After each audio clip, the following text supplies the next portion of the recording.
Homicide is on the way. They'll want to talk to her. To both of you. Are you sure you're okay? You look very pale. I nodded, though I'd started to shiver. It was better out in the fresh air, without that terrible smell to remind me of the horror of the bedroom. I just needed a moment to pull myself together. I have my jacket in the car if you need it, he said. You're shaking. I tried to smile, though it came out a little wobbly. You can't always be lending me your jacket.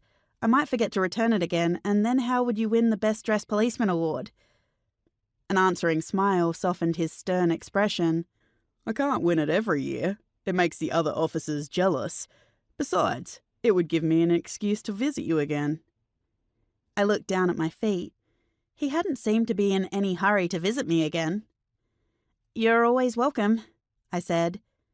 Did that seem over-eager? Maisie, too. Why don't you sit here in the sun? His arm came around me and he guided me to the steps. He helped me sit down, as if he thought I'd fall over if left to my own devices. Thanks. Where's the body? He asked. In the main bedroom. Under the bed. If he was surprised by that answer, he gave no sign. Wait here. He went back inside and was gone for a few moments. When he came back out, I was sitting with my eyes closed, face turned up to the sun. He sat down beside me with a sigh. Okay, tell me everything that happened since you got here. I did. He made notes in a notebook, though mostly he just listened. He was a good listener, not interrupting except to ask for clarification now and then. It occurred to me that being a good listener was probably an excellent trait for a police officer. And why were you here? I happened to be with Jess when Delia called her to tell her about Sam's car.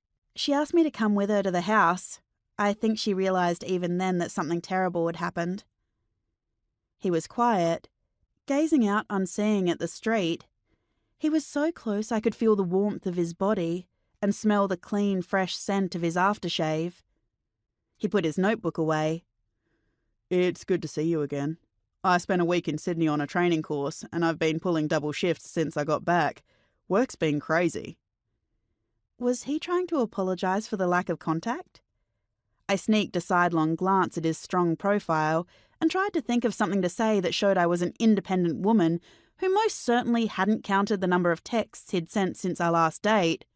5, or how many days it had been since he'd last texted. 7. An unmarked car pulled up behind Curtis and Delia's cruiser, and 2 men got out. I recognised Detective McGovern's unruly grey hair and sour expression. He and I had clashed before. A look of annoyance crossed his face when he saw me sitting with Curtis, but his face was a professional mask by the time he and his partner reached us.